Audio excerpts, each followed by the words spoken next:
Hello friends, welcome on digital Shanu. आज हम HTML series के पार्ट 9 के ऊपर बात करेंगे, जिसमें हम एक नए टैग को इंट्रोड्यूस करेंगे जिसका नाम है एंकर टैग, जिसे हम ए टैग भी बोलते हैं।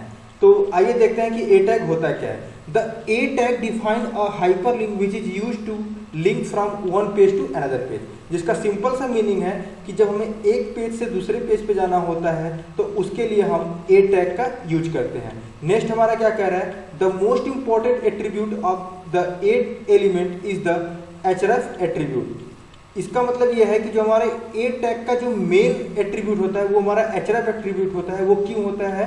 Which indicate the link designation, क्योंकि हमारा जो href एट्रीब्यूट होता है वही हमारे दूसरे पेज का जो सोर्स होता है उसका जो लिंक होता है वही बताता है। इट मीन्स लिंक डेजिग्नेशन, उसका रेफरेंस बताता है, उसका पाथ बताता है कि हमें किस पेज पे जाना है, उसका एड्रेस को बताता है। इस यहाँ पे थोड़ा टिप्स है कि if the A tag has no href attribute it is only a place holder for a hyperlink. अगर हमारा कोई ए टैग है उसमें href एट्रीब्यूट मिसिंग है तो हमारा text as a place holder count होगा, शो करेगा। नेक्स्ट हमारा है a linked page is normally display in the current browser window unless you specify another target. इसका मतलब ये होता है कि जब कोई एंकर टैग में आप कोई टारगेट नहीं सेट करते हो तो by default target parent target होता है। अगर इसमें आपको टारगेट सेट करते हो, लाइक सपोज अगर आपको जो पेज है आप चाहते हो कि जब हम किसी बटन के ऊपर या फिर किसी एंकर टैग के ऊपर क्लिक करें तो ये किसी नए टैब में ओपन हो, तो उस केस में क्या करते हैं, हम टारगेट ब्लैंक यूज करते हैं, जिसको हम अभी एग्जाम्पल के थ्रू देखेंगे। आप अभी ध्यान से भी इस चीज को समझ लीजिए।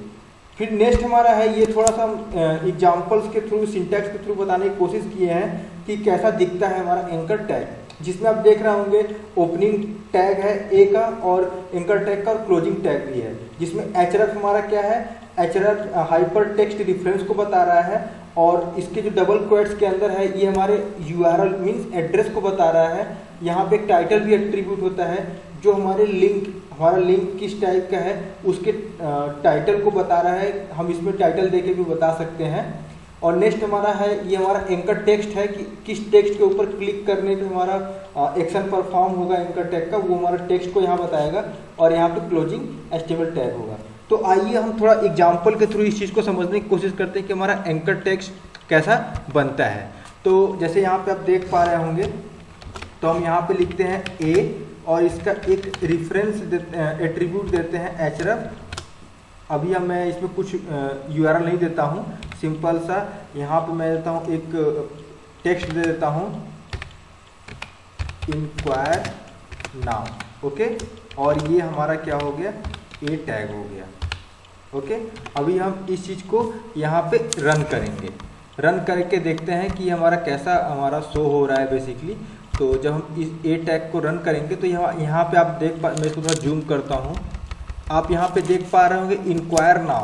लेकिन जैसे मैं इस पर, ये हमारा इंक्वायर नाउ इनका टेक्स्ट तो बन गया, बट हम इस पर क्लिक कर रहे हैं तो हमारा कोई एक्शन परफॉर्म नहीं हो रहा है। वो क्यों नहीं हो रहा है? क्योंकि हमने यहाँ पे href में हमने कोई वैल्यू दिया ही नहीं, ये हमने ब्लैंक छोड़ा हुआ है, जिसकी वजह से ये हमारे डेजिग्नेशन URL पे नहीं जा रहा है। तो हमें इसको जिस भी URL पे भेजना होगा हम वहाँ पे इसको मेंशन कर सकते हैं। सपोज हमें अपने YouTube के चैनल पे ही भेजना है इसको, तो हम यहाँ पे इस चैनल के लिंक को कॉपी करेंगे और हम अपने इस href के वैल्यू सेक्शन में इसको डबल क्वेट्स के अंदर पेस्ट कर देंगे। और इसको सेव करके इस प्रोग्राम को हम जब नेक्स्ट अगेन रिफ्रेश करेंगे और उसके बाद हम इस पर क्लिक करेंगे तो ये हमारा अपने YouTube चैनल के ऊपर हमें लैंड करा देगा। ये क्यों हुआ? क्योंकि हमने अपने HTML के इस href एट्रीब्यूट में वैल्यू पास कर दिया, जिसके थ्रू क्या कर रहा है, ये हमें हमारे YouTube चैनल के ऊपर लेके चला गया। ओके, अब यहीं पे आप देख पा रहे होंगे, जैसे ही मैंने इस बटन के ऊपर, इस एंकर टेक्स्ट के ऊपर क्लिक किया तो ये इसी विंडो के ऊपर लोड हुआ। ओके, हम चाहते हैं कि ये हमारा नेक्स्ट विंडो, जैसे ही हम इस इंक्वायर नाउ पे क्लिक करें तो ये हमारा नेक्स्ट विंडो में ये हमारा फाइल ओपन हो। तो उसके लिए क्या करेंगे, सिंपल सा आपको एक एट्रीब्यूट सेट करना पड़ता है जिसका नाम होता है target. Okay, target is equal to double quotes के अंदर अंडरस्कोर ब्लैंक। ओके, यहाँ पे कंट्रोल एस कर लेंगे और इस प्रोग्राम को फिर से हम रिफ्रेश करेंगे और हम इसके ऊपर जैसे ही क्लिक करेंगे आप देख पा रहे होंगे ये हमारा पेज वैसे ही है और जो हमारा फाइल ओपन हो रहा है वो हमारा कहाँ ओपन हो रहा है, नेक्स्ट पेज में। ये क्यों हुआ, क्योंकि हमने इस अपने प्रोग्राम के टारगेट को क्या कर दिया, ब्लैंक कर दिया। आप यहाँ पे पेरेंट जब जैसे यूज करेंगे, जैसे ही आप यहाँ पे पेरेंट यूज करेंगे PARENT, ओके, पेरेंट जैसे यूज करेंगे तब ये क्या करेगा, आप जब इस प्रोग्राम को रिफ्रेश करके अगेन करेंगे तो ये ये अभी आई थिंक सेव नहीं हुआ था जिसकी वजह से ये अभी शो कर रहा है अभी वही URL। तो अब मैं इसको फिर से रिफ्रेश करता हूँ और इसको फिर से क्लिक करता हूँ। ओके, तो आप देख पा रहे होंगे ये क्या कर रहा है कि हमारा नए विंडो में इसको ओपन कर रहा है, सॉरी सेम विंडो में ओपन कर रहा है। तो जब आप टारगेट नहीं सेट करते हैं, ओके, तो भी ये क्या करता है, ये एज अ पेरेंट ही होता है। लेकिन आप चाहते हैं कि इसको टारगेट को सेट करना, मीन्स आप नए टैब में ओपन करना चाहते हैं, तो उस केस में क्या करेंगे, टारगेट ब्लैंक यूज करेंगे। Okay, I hope you understand. तो ये था हमारा एंकर टेक्स्ट। सपोज आपको कभी कभी पाथ कुछ क्या करते हैं लोग कि लोकल, जैसे ये हमारा फोल्डर है जिसमें हमने सारे HTML की फाइल को रखा हुआ है HTML कंप्लीट कोर्स का। ओके, हमें इसमें क्या करना है, हमारी जो heading.html है इसको हमें ओपन करना है। तो जैसे ये हमारा हेडिंग का फाइल है। ओके, अब हम क्या चाहते हैं कि जैसे ही हम एक यहाँ पे सपोज कर लेते हैं, यहाँ पे एंकर टेक्स्ट बनाते हैं हम, फिर से ये एंकर टेक्स्ट बनाया मैंने, यहाँ से इसको कॉपी किया और यहाँ पे मैंने एक BR टैग यूज कर लिया, 2 बार यूज कर लेते हैं ताकि थोड़ा गैपिंग अच्छे से दिखे।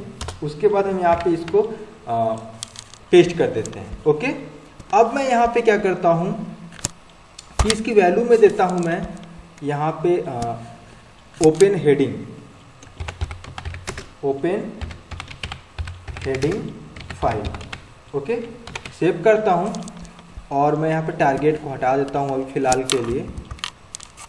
जो मैं समझाना चाह रहा हूँ उस चीज़ को ध्यान समझिएगा। तो अब मैं क्या चाहता हूँ, मैं इस हेडिंग फाइल को ओपन करना चाहता हूँ। तो मैं इसके नेम को यहाँ से कॉपी करता हूँ और फिर मैं इस href में इसके वैल्यू को मीन्स नेम को पुट करता हूँ और उसका एक्सटेंशन था .html। ओके, मैं इसको सेव किया।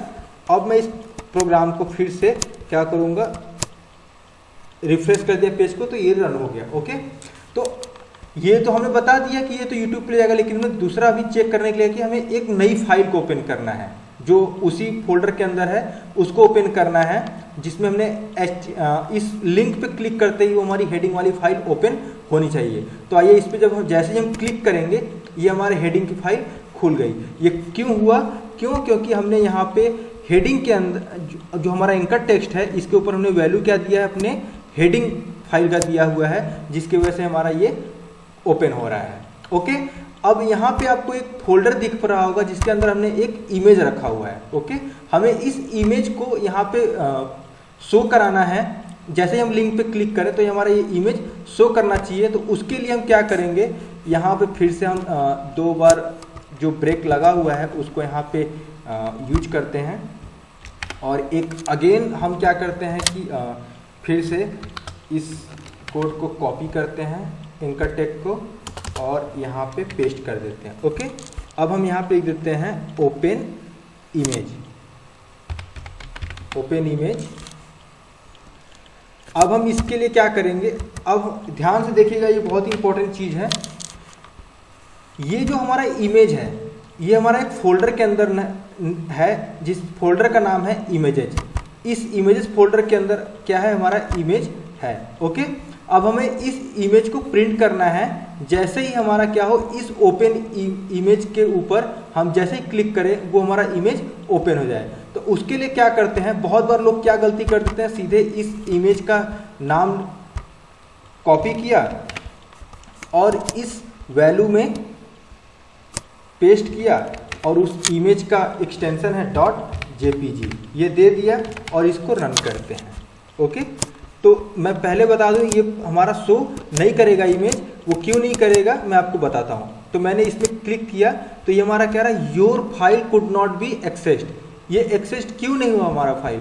बिकॉज ये जो हमारा इमेज है, ध्यान समझिएगा, ये जो हमारा इमेज है वो कहाँ पर है? ये हमारा इमेजेस फोल्डर के अंदर है। तो हमें इसको पूरा पाथ बताना पड़ेगा कि इस इमेज को एक्सेस करने के लिए सबसे पहले कहाँ जाएगा? ये इमेजेस फोल्डर के अंदर जाएगा, उसके बाद उस इमेज को ये पाएगा। तो हम यहाँ पे क्या करेंगे, इमेजेस, उस फोल्डर का नाम देंगे स्लैश, फिर उसके बाद उस इमेज का नाम देंगे। अब हम अगेन इस प्रोग्राम को रन करेंगे और फिर देखेंगे हमारा आउटपुट एकदम परफेक्ट देगा। ओपन इमेज के ऊपर क्लिक किया, ये हमारा इमेज आ गया। तो ये क्यों आया?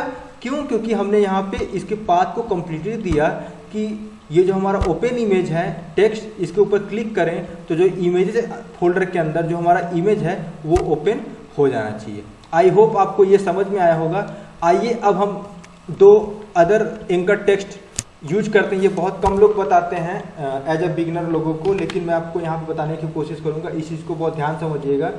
ये तो था किसी बटन, इमेज या फिर किसी फाइल को ओपन करने के लिए। नेक्स्ट हमारा आता है जब हम किसी के ईमेल आईडी को, सपोज हमने यहाँ पे लिया एक ए टेक्स्ट और हमने यहाँ पे दे दिया href एट्रीब्यूट, और हमने यहाँ पे मेरी ईमेल आईडी है सपोज सेंड ईमेल, ओके, और यहाँ पे ये इनका टेक्स्ट क्लोज कर दिया हमने, ओके। अब मैं चाहता हूँ कि जैसे मैं ही इस सेंड ईमेल पे कोई क्लिक करे तो एक ईमेल जाना चाहिए। तो ईमेल के लिए क्या हम कोड यूज करते हैं? तो उसके लिए आपको href जो डबल कोट्स होता है उसके अंदर क्या लिखना होता है? Mail, MAIL, mail to colon, आप किस ईमेल को भेजना चाहते हैं, किस ईमेल को, तो आप वहां पे उस ईमेल आईडी को मेंशन करते हैं। सपोज मैं यहाँ पे लिख देता हूँ kmsanu7@gmail.com, ओके। अब मैं यहाँ पे इसको सेव कर देता हूँ। अब मैं जैसे ही इस प्रोग्राम को रन करूंगा तो यहाँ पे आप देख पा रहे होंगे एक आया सेंड ईमेल। जैसे ही मैं इस सेंड ईमेल पे क्लिक करता हूँ तो ये हमारा मेल का ऑप्शन ओपन हो गया। ये क्यों हो गया? क्योंकि हमने यहाँ पे इसके डेजिग्नेशन जो हमारा था वो हमारा एज अ ईमेल यूज किया है। इसमें वैल्यू क्या दिया है कि जैसे हम इस टेक्स्ट पे क्लिक करें तो मेल चला जाए। किसको चला जाए? KM सानू को। तो उसके लिए ये क्या करेगा, आपको मेल का फॉर्मेट ओपन करके दे देगा। आप यहाँ से अपने मन तरीके से मेल ओपन कर सकते हैं और सेंड कर सकते हैं। उसी तरह नेक्स्ट हमारा है एक मोबाइल नंबर। बहुत बार क्या होता है कि लोग चाहते हैं कि हमारे अगर वेबसाइट पे जो भी मोबाइल नंबर है उस पर कोई क्लिक करे तो डायरेक्ट हमसे कनेक्ट हो सके। तो उसके लिए क्या इनका टेक्स्ट यूज करते हैं? उसके लिए यूज करते हैं href डबल क्वेट्स। यहाँ पे मैं अपना मोबाइल नंबर लेता हूँ, सब मेरा स्टडी कोड है इंडिया का +91, ओके। अब मेरा मोबाइल नंबर है 9119899635 और यहाँ पे मैं यहाँ पे क्लोज कर दिया इसको, ओके। अब मैंने यहाँ अपना मोबाइल नंबर दे दिया, जो भी मेरा मोबाइल नंबर था। इसको थोड़ा फॉर्मेटिंग सही कर लेते हैं, ओके। अब मैं चाहता हूँ कि जैसे ही इस नंबर पे कोई क्लिक करे, ओके, तो कॉल जाए। तो उसके लिए यहाँ पे क्या वैल्यू पास करेंगे? तो आपने जैसे ईमेल आईडी के लिए देखा मेल टू यूज करते हैं, उसी तरह मोबाइल नंबर के लिए क्या करते हैं? TEL टेल कोलन, यहाँ पे प्लस अपने जिस मोबाइल नंबर पे कॉल कराना चाह रहे हैं कनेक्ट होने के लिए वो मोबाइल नंबर दे दीजिए। तो मैं यहाँ पे दे देता हूँ 9119899635। आपका जो नंबर होगा आप यहाँ पे अपना नंबर यूज करेंगे। तो अब जैसे ही मैं इस प्रोग्राम को रन करूंगा तो ये हमारा आ गया mobile number as a anchor text. अब जैसे ही मैं इस नंबर पे क्लिक करता हूं तो यहाँ पे आपको देख रहा होगा ये कनेक्ट होने के लिए रेडी हो गया है। जैसे ही फोन लिंक पे आप क्लिक करेंगे ये इनको कॉल जाने लगेगा। तो ये फ्रेंड्स था हमारा एंकर टेक्स्ट जो आपको जानना बहुत ही ज़रूरी था। तो मैंने यहाँ पे आपको 1 बाय 1 बाय एग्जाम्पल आपको बताने की कोशिश की है। सो आई होप कि आपको ये चीज़ें समझ में आई होंगी। आप इसको बहुत अच्छे से प्रैक्टिस कीजिएगा मल्टीपल एग्जाम्पल्स के थ्रू लेकर अपने तरीके से गूगल से या फिर बुक से। मिलेंगे हम ऐसे ही नए वीडियो के साथ, तब तक के लिए गुड बाय।